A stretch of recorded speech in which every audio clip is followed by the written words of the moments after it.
Ready बोलिए। चलिए ready. Hello students, मैं रंजीत कुमार शुक्ला अपने यूट्यूब चैनल आर के शुक्ला रुवारी पर आज फिर एक नया वीडियो लेकर आया हूँ।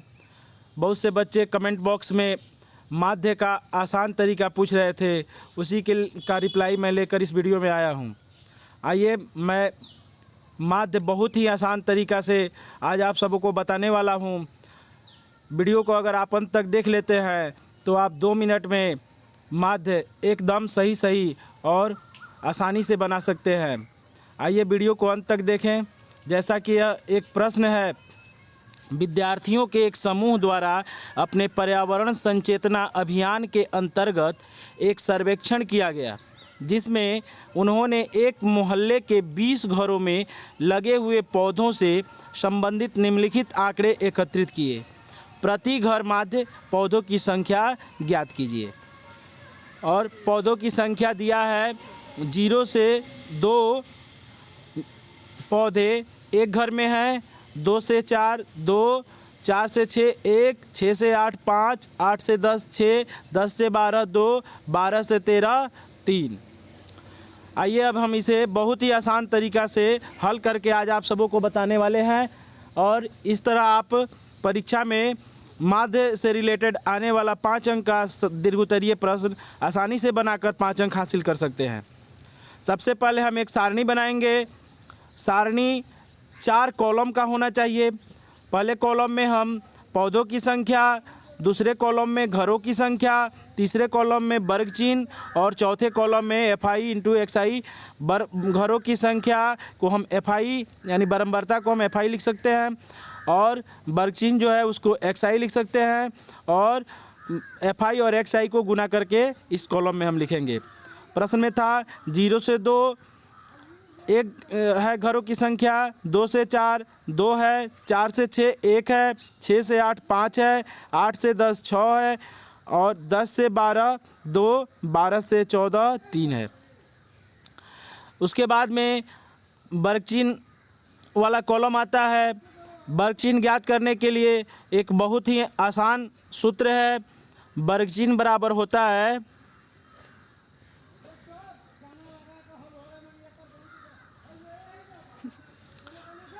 ऊपरी सीमा प्लस निम्न सीमा बटा 2। जैसे इसमें वर्ग अंतराल में ऊपरी सीमा 2 है और निम्न सीमा 0 है और ऊपरी सीमा 2 है, तो 0 और 2 जोड़ेंगे और 2 से भाग करेंगे, तो 0 2 जोड़ने पर 2 आया, 2 से भाग करेंगे तो 1 आ जाएगा। हम इसके सामने 1 लिख देंगे। फिर 2 और 4 है, इसका ऊपरी सीमा 4 है और निम्न सीमा 2 है। 4 और 2 जोड़ने पर 6 आएगा, 6 में 2 से भाग करने पर 3 आएगा। फिर 6 है और 4 है, 6 4 10 हुआ, 10 में 2 से भाग करेंगे तो 5 आया। 8 है और 6 है, 8 6 14 हुआ, 14 में 2 से भाग करेंगे 7 आया। 10 है, 8 है, 10 और 8 को जोड़ेंगे तो 18 हुआ, 18 में 2 से भाग करेंगे तो 9 हुआ। 10 है, फिर 12 है, 12 10 22 हुआ, 22 में 2 से भाग करेंगे तो 11 हुआ। फिर 14 है और 12 है, 14 12 को जोड़ेंगे 26 हुआ, 26 में 2 से भाग करेंगे तो 13 होगा। इस तरह हमारा सभी वर्ग चिन्ह प्राप्त हो गया। अब अगले वाले कॉलम में हम चलेंगे, जहाँ पे हमें बारंबारता और वर्ग चिन्ह को गुना करके लिखना है। जैसे 0 और 2 वर्ग अंतराल में बारंबारता 1 है और वर्ग चिन्ह 1 है, तो हम 1 और 1 को गुना करेंगे तो 1 हो गया। फिर 2 और 3 को गुना करेंगे तो 2 तिहाई 6 हुआ। फिर 1 और 5 को गुना करेंगे तो 5 एकम 5 हुआ। फिर 5 और 7 को गुना करेंगे तो 7 पचे 35 हुआ। फिर 6 और 9 को गुना करेंगे तो 9 छक 54 हुआ। फिर 2 और 11 को गुना करेंगे तो 11 दूना 22 हुआ।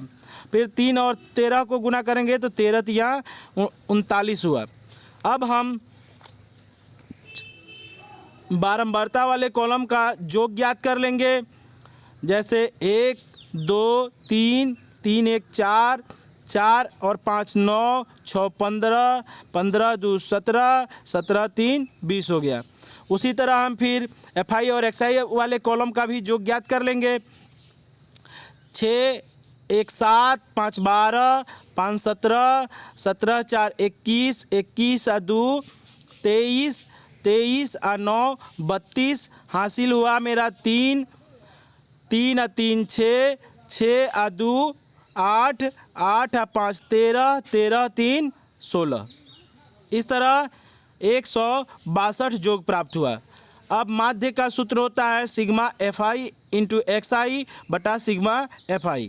तो हमारा सिग्मा FI इंटू XI आया है 162, 162 लिख देंगे ऊपर, और सिग्मा FI का योग आया है 20, 20 नीचे लिख देंगे। इसको हम 2 से काट देंगे तो यह 81 मर्त में कट जाएगा 162, और 2 से 2 दहाई 20, 10 मर्त में कट गया। अब 81 बटा 10 हो गया।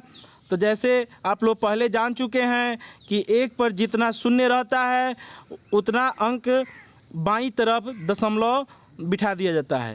तो 1 शून्य है, इसलिए 1 के 1 अंक आगे यानी 1 के बाईं तरफ हम दशमलव दे देंगे, और हमारा राइट आंसर हो गया 8.1, अर्थात कि इस प्रश्न का माध्य हमें प्राप्त हो गया 8.1। इस तरह आप परीक्षा में आने वाले किसी भी माध्य को इसी तरह से बहुत ही आसान तरीक़े से आप बहुत कम समय में बना सकते हैं और अपना 5 अंक सुरक्षित कर सकते हैं।